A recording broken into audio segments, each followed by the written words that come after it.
السلام علیکم۔ آج ہم لوگ ایک کہانی سنیں گے عبداللہ کی۔ عبداللہ ایک بہت ہی ہونہار اور اچھا لڑکا تھا۔ اپنے ٹائم پہ وہ اسکولز میں سب کا فیوریٹ، ہنسمکھ مزاج، حرام حلال کی عقل رکھنے والا، اپنی ایج سے زیادہ عمر کی چیزوں کو سمجھنے والا، حکمت پرست اور اچھی عبادت گزار زندگی گزار رہا تھا۔ تو ماں باپ کو بھی بہت فخر رہتا تھا کہ اس ایج میں اگر کوئی لڑکا اتنا سمجھداری دکھائے تو ان کے لیے تو یہ بہت بڑی بات تھی۔ وہ ہر جگہ جاتے تھے والد صاحب ان کے، اور بتاتے تھے کہ ان کا بیٹا کتنا ہونہار ہے، ڈفرینٹ طریقوں سے قرأت پڑھ سکتا ہے، اسکولز میں بھی اچھا اسکور لاتا ہے، سلو لرنر ہے، ٹائم لیتا ہے پڑھنے میں لیکن اچھا پڑھتا ہے اور اسکور اچھا کرتا ہے۔ عبداللہ کی لائف بالکل ٹھیک جا رہی تھی۔ اس کے یار دوست سب اس سے بڑا انسپائر رہتے تھے، ٹیچرز بہت خوش رہتے تھے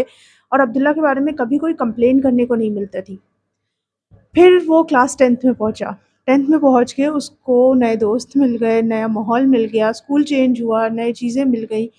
تو اس کے دوست یاروں کے سرکل کی وجہ سے اس کے انفلوئنس پہ کافی اثر آیا۔ دھیرے دھیرے پتہ چلنے لگا کہ عبداللہ اتنا اچھا کنسنٹریٹ نہیں کر پا رہا ہے، اور جب اسے پوچھتے تھے اسکور میں کیا پرابلم آ رہی ہے، کیوں نہیں اسکور کر پا رہے ہو، تو وہ یہی بولتا تھا کہ مجھے سمجھ میں نہیں آ رہا ہے، مجھے کچھ سمجھ نہیں آتا ہے کہ ہم کیا پڑھ رہے ہیں۔ اچھی ٹیوشنس لگوائی، کوچنگس لگوائے، سب کچھ کرا، لیکن کنسنٹریشن لیول اور دھیرے دھیرے نیچے چلا گیا۔ پھر ایک وقت آیا کہ عبداللہ صرف اور صرف لاؤڈ میوزک پہ ایئر فونس لگا کے ایک گانے سنتا تھا۔ گانے سننا اچھا یا برا ہے اس ایج کے لیے یہ تو ہم نہیں کہہ رہے، لیکن وہ جس طریقے سے سنتا تھا وہ بہت میٹر کرتا تھا۔ اسکول سے آ کر اپنے آپ کو گرم کمبل کے اندر لپیٹ کر مئی جون کی گرمی میں پنکھا بند کر کے روتا رہتا تھا اور وہ لاؤڈ میوزک کے گانے سنتا رہتا تھا، 1 گھنٹہ، 2 گھنٹہ، 3 گھنٹہ۔ تو یہ کنسرننگ لگا۔ اپنے بھائی بہنوں میں وہ دوسرے نمبر کا بھائی تھا، 4 بھائی بہنوں میں۔ ماں باپ کو بھی فکر ہوئی، لیکن کیونکہ مسلم معاشرے میں مینٹل ہیلتھ ایشوز جیسا کوئی سروے ہوا ہی نہیں ہے آج تک، تو ان کو یہ لگا کہ یہ شاید کوئی لڑکی کا چکر ہوگا، وہ کسی کو پسند کرتا ہوگا اور حاصل نہیں کر پایا ہوگا، اس وجہ سے اس کو یہ دقتیں آ رہی ہیں۔ خیر، پھر عبداللہ کا اسکور اتنا خراب گیا کہ 10th میں بھی وارننگ مل گئی کہ وہ شاید 10th پاس نہ کر پائے، اور یہ سن کے ان کے والد صاحب کو سب سے زیادہ دھکا لگا، کیونکہ he was the one who was always praising ہم everywhere, telling everyone کہ وہ کتنا اچھا بچہ ہے۔ لیکن وقت کے ساتھ ساتھ چیزیں بدل گئیں، ماں کو بھی کنسرننگ لگا، تو ماں نے پیر بابا کا راستہ پکڑ لیا، تعویذیں پہنانا شروع کر دی، عبداللہ کے لیے وظیفے اور غلط سلط چیزوں میں آ گیا، جس طریقے سے کہ تعویذ پہن لو، یہ کر لو، اس سے یہ فائدہ ہوگا۔ قرآن کی تلاوت بھی تھی لیکن اس میں بہت ساری ایسی چیزیں تھیں جو اسلام سے لینا دینا نہیں تھا، لیکن ہم جانتے ہیں کہ مسلمان ہر چیز کر لیں گے سوائے ایڈمٹ کرنے کے کہ ان کے بیٹے میں کوئی پرابلم ہو سکتی ہے۔ پھر اس کی ایک بڑی بہن تھی، دور کی ریلیٹیو تھی، اس کو شک گیا کہ عبداللہ از ناٹ نارمل بیکاز اس کے کوئی ایشوز ہیں ایکسٹرنلی۔ عبداللہ نارمل اس لیے نہیں ہے کیونکہ وہ ہو سکتا ہے کسی مینٹل ہیلتھ ایشو سے گزر رہا ہو۔ اس نے ایک کاؤنسلر سے ہیلپ لینے کی کوشش کری اور ان سے پوچھا کہ کیا ہو سکتا ہے اس کے بارے میں۔ کاؤنسلر نے بھی obvious سی بات ہے بغیر اس لڑکے سے ملے کوئی رائے دینا نہیں سمجھا صحیح، تو عبداللہ کو بلایا گیا کاؤنسلر کے پاس۔ کاؤنسلر کے سامنے بیٹھ کے وہ بالکل نارمل ایکٹ کرنے لگا کہ میری لائف میں کوئی ایسی دقت نہیں ہے اور یہ لوگ زیادہ سوچ رہے ہیں میرے بارے میں، I am perfectly fine and perfectly normal. تو یہ سب چیزیں جب ہوتی رہیں پھر بعد میں گیو اپ کر دیا گیا، کیونکہ عبداللہ کے والد صاحب کو جب یہ معلوم پڑا کہ عبداللہ ایک سائیکالوجسٹ یا سائیکیٹرسٹ کی ہیلپ لے رہا ہے، تو ان کے والد صاحب کی انا پہ آ گئی کہ میرے خاندان میں کوئی پاگل نہیں ہے۔ آپ خود سوچیں کہ کوئی انسان ایک مینٹل ہیلتھ ایشو سے گزر رہا ہے ڈزنٹ آلویز مین کہ وہ کوئی انسان پاگل ہوگا۔ خیر، جب والد کے فیصلہ سنا دیا گیا ہے تو ڈیفینیٹ ہے گھر کا کوئی فرد اتنی ہمت تو نہیں کرے گا کہ والد صاحب کے خلاف جا کے عبداللہ کی ہیلپ کرے، اور ایون عبداللہ خود اپنی ہیلپ نہیں کر سکتا تھا کیونکہ اس کو پتہ ہی نہیں تھا کہ پرابلم ہے بھی اس کے اندر یا نہیں۔ آج عبداللہ 28 سال کا ایک لڑکا ہے، نوجوان لڑکا، آج بھی اس کو حساب کتاب کرنے میں بہت دقت ہوتی ہے۔ 10th کلاس کے بعد وہ پڑھائی کنٹینیو نہیں کر پایا، فیل ہو گیا پوری طریقے سے، اور جو سکورز اس کے اچھے آتے تھے بچپن میں وہ دھیرے دھیرے اتنے ڈاؤن گریڈ ہو گئے کہ وہ out of 100 simple Hindi subjects میں 3 4 اسکور کر کے لا رہا ہے، بیکاز پورا پیپر وہ بلینک چھوڑ دے رہا تھا۔ It means he was able to write but he was not writing by choice.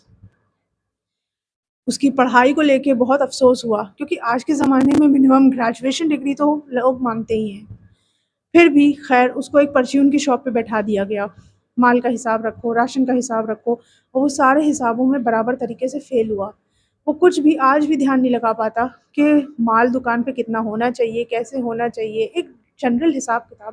اس کی کوئی خواہش نہیں ہے، کوئی دوست نہیں ہے، اور وہ کسی طریقے کے لوگوں کے بیچ میں بیٹھنا اٹھنا پسند نہیں کرتا ہے، اکیلے دیکھتا ہے رہتا ہے ریلس، اور سارا ٹائم اس کا نکل جاتا ہے سوشل میڈیا کو دیکھنے میں، اور یا تو وہ پرچون کی شاپ پہ تھوڑا بہت بیٹھ کے باتیں کر لے بس، لیکن اس کا کوئی بھی ایسا دوست یار نہیں ہے جس سے وہ ابھی کانٹیکٹ کر کے ایک جنرل سوشل لائف اپنا کنسٹرکٹ کرنے کی بات کر سکے۔ اس میں بھی ان کے والد صاحب کا یہی کہنا ہے کہ شادی ہو جائے گی تو ذمہ دار ہو جائے گا، جب لڑکی ساتھ میں آتی ہے تو سب ٹھیک ہو جاتا ہے۔ تو میں اب آپ لوگوں کو ایک معاشرے کے حقوق سے بات بتانا چاہتی ہوں کہ اگر آپ کے ارد گرد کوئی ایسا انسان ہے جو اس طریقے کی ایشوز سے گزر رہا ہے، تو آپ یہ نوٹس کریں کہ اس کی فیملی یا اس کے ارد گرد کے رشتہ دار اس کو کس طریقے سے ٹریٹ کر رہے ہیں، کس طریقے سے اس کی باتوں کو سمجھنے کی کوشش کر رہے ہیں، یا پھر اس کو اس کے حال پہ چھوڑ دیا بیکاز خاندانی انا کا مسئلہ آ گیا ہے۔ جب یہ باتیں عبداللہ کے ساتھ ہوئی تھیں تو آج بھی اس کے کیس میں کوئی بھی امپروومنٹ تو کیا، ایک ہیلپ بھی نہیں دکھائی دی ہے، جسٹ بیکاز بڑے لوگوں کو انا کا مسئلہ بنانا بہت آسان ہوتا ہے چیزوں کو، وہ ایڈمٹ نہیں کرنا چاہتے کہ ان کا بیٹا ایک اب نارمیلٹی سے گزر رہا ہے اور ایک سیدھی ہیلپ سے وہ صحیح ہو سکتا ہے۔ وہ لوگ دنیا بھر کے کھانے پکوانے، گھومنے پھرنے اور لڑکی کا جہیز جمع کرنے میں پیسہ انویسٹ کر سکتے ہیں، لیکن مینٹل ہیلتھ ایشوز سے کاؤنسلنگ کی فیس ان کو بہت ہیوی لگتی ہے، جو کہ مشکل سے آج کے زمانے میں اتنی نہیں ہے جتنا لوگ سوچتے ہیں۔ اب آپ خود دیکھیں، کیا آپ کے ارد گرد ایسے لوگ ہیں جو مینٹل ہیلتھ ایشوز سے گزر رہے ہیں لیکن ان کی کوئی ہیلپ نہیں ہو پا رہی ہے بیکاز ان کے لوگوں نے گیو اپ کر دیا ہے؟ اسلام اس کے بارے میں کیا کہتا ہے؟ اسلام میں مرض کی 3 سائیکل ہیں۔ جب بھی کوئی سائیکل چلتی ہے، ٹرائی سائیکل چلتی ہے تو پہیے 3 چاہیے ہوتے ہیں تبھی وہ سائیکل آگے بڑھے گی، ٹرک چاہیے تو ٹرک کے لیے 4 پہیے، اسی طریقے سے ایک انسان کو نارملی اگر فنکشن کرنا ہے اپنی دنیا میں اور آخرت بھی صحیح رکھنی ہے تو اس کو 3 سائیکلز کا، 3 ٹائرز کا دھیان رکھنا ہوگا جس سے وہ اپنی لائف کو صحیح طریقے سے چلا سکتا ہے۔ پہلا ہے فزیکل ہیلتھ، اگر آپ کو کوئی بیماری ہوئی، خاصی، نزلہ، زکام، بخار، انٹرنل پرابلمس، آرگنز سے ریلیٹڈ پرابلمس، کوئی بھی ایشو، چاہے وہ برین ہو، کڈنی ہو، ہاتھ پیر ہو، ہڈی ہو، خون ہو، آپ کو ڈاکٹر کو جا کے دکھانا ہوگا اور سمجھنا ہوگا کہ ایشو ہے اور اس کو ٹھیک کرتے ہیں دوا کے تھرو، اچھی صحت اپنانے کے تھرو، یا پھر ایون بہت سارے ایسے نسخے اپنانے سے بھی الحمدللہ اللہ نے اتنے فضل و کرم دیا ہے ہم لوگوں کو کہ وہ بیماریاں ٹھیک ہو سکتی ہیں۔ دوسرا آتا ہے مینٹل ہیلتھ، جو کہ آج بھی ٹیبو تو ہے لیکن اب دھیرے دھیرے اس کا ریز ہو رہا ہے اویئرنیس کہ یہ چیز بھی نارمل ہے،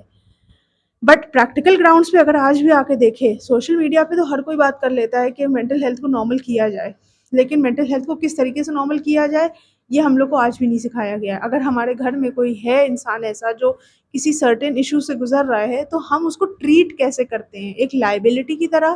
یا ایک اپنے فرض کی طرح کہ اس انسان کی دقت ہے، یہ میرا بھائی یا بہن ہے یا یہ میرے باپ یا ماں ہیں۔ بہت سارے ایسے ماں باپ بھی ہوتے ہیں جن کے الزائمر ایشو شروع ہو جاتے ہیں تو بچے گھبرا جاتے ہیں کہ ان کا کرے کیا اب۔ تو مینٹل ہیلتھ ایشو کو بھی لے کے اللہ تعالیٰ نے مدد بھیجی ہے، آپ psychologist, psychiatrist, counsellors, general counsellors, even ایک اچھے دوست سے بات کر کے جس کو تھوڑی بہت ہی عقل ہو وہ آپ کو گائیڈ کر سکے کہ غلط اور صحیح کے بیچ میں کہاں جانا ہے۔ غلط راستے زیادہ تر مینٹل ہیلتھ ایشوز کے سٹارٹنگ سے ہی آتے ہیں، کیونکہ ہم لوگ ان ایشوز کو آئیڈینٹیفائی کرتے ہی نہیں ہیں تو ہم لوگ سمجھ ہی نہیں پاتے ہیں کہ بچے نے یا پھر اگلے انسان نے ایسا حرکت کیوں کری۔ اور تھرڈ آتا ہے ہمارا اسپرچول ہیلتھ، یعنی تھرڈ ٹائر ہمارا اسپرچول ہیلتھ کا ہے کہ اسپرچول ہیلتھ میں انسان کس طریقے سے اپنے آپ کو دین اور دنیا دونوں کے بیچ میں درمیان کر کے چلتا ہے۔ آپ نے دیکھے ہوں گے بہت سارے ایکسٹریم مسلمس ایسے ہوتے ہیں جو صرف اور صرف نماز قرآن پہ دھیان دیتے ہیں اور دنیا کے فرض سے ان کو کوئی لینا دینا نہیں ہوتا۔ ان کا حق ہے صرف اور صرف کہ اللہ کی عبادت کرے بس، ان کو ماں کا حق نہیں یاد رہتا، ان کو بیوی کا حق نہیں یاد رہتا، ان کو بچوں کے حقوق نہیں یاد رہتے، ان کو یہ بھی لگتا ہے کہ بچوں کے لیے کچھ اچھا کھلانا پلانا یا اچھی جگہ اور لائف سٹائل بیٹر کرنا ویسٹ آف لائف ہے۔ ان کا دماغ زیادہ تر ایسٹسزم یا زہد کی طرف ہے جو کہ غلط ہے اپنے آپ میں۔ اللہ تعالیٰ نے اس دنیا میں اگر ہم لوگ کو بھیجا ہے تو صرف اس لیے نہیں بھیجا ہے کہ ہم اس کی عبادت کریں، بلکہ حقوق اور لوگوں کے بھی سمجھیں اور ان کو اس اکارڈنگلی ٹریٹ کریں۔ جب فزیکل ہیلتھ، مینٹل ہیلتھ اور اسپرچول ہیلتھ تینوں برابر نہیں ہوتی یا کسی ایک ٹائر میں کوئی دقت آتی ہے تو ہماری باڈی فنکشنز بھی اسی طریقے سے اب نارمل بیہیو کرنے لگتی ہے۔ فار ایگزامپل، اگر آپ کے سر میں درد ہے تو آپ کا ذہن کام نہیں کرے گا، ذہن کام نہیں کرے گا تو آپ کسی طریقے کے کوئی بھی ڈیسیجنس لینے سے، کوئی بھی ایکشن لینے سے پہلے 10 بار سوچیں گے یا ایون سستی دکھائیں گے۔ Same goes for mental issues, اگر آپ کے ذہن میں ہی پرابلم ہے، آپ سوچنے کی تاب ہی نہیں رکھتے ہیں تو آپ ڈیفینیٹ ہے کہ آپ اس چیز میں ایشوز دکھائیں گے، اپنے ایکشنز میں ایشوز دکھائیں گے، آپ کی ڈیلی لائف روٹین میں پرابلم آئے گی۔ جیسے کسی کو انسومنیا ہوتا ہے تو اس کو اس بات سے اسٹریس ہونے لگتا ہے کہ مجھے سونے میں ہی دقت آ رہی ہے، تو ہم سو نہیں پا رہے، نارمل چیز نہیں کر پا رہے ہیں، تو ہم اور چیزیں اپنی لائف میں کیسے کرتے ہیں؟ یا فزیکل ہیلتھ کے معاملے میں اگر ہم بولیں کسی کو ڈائجسٹو سسٹم کی پرابلم ہے، قبض ہو گیا یا بہت زیادہ اور دقتیں ہو گئی،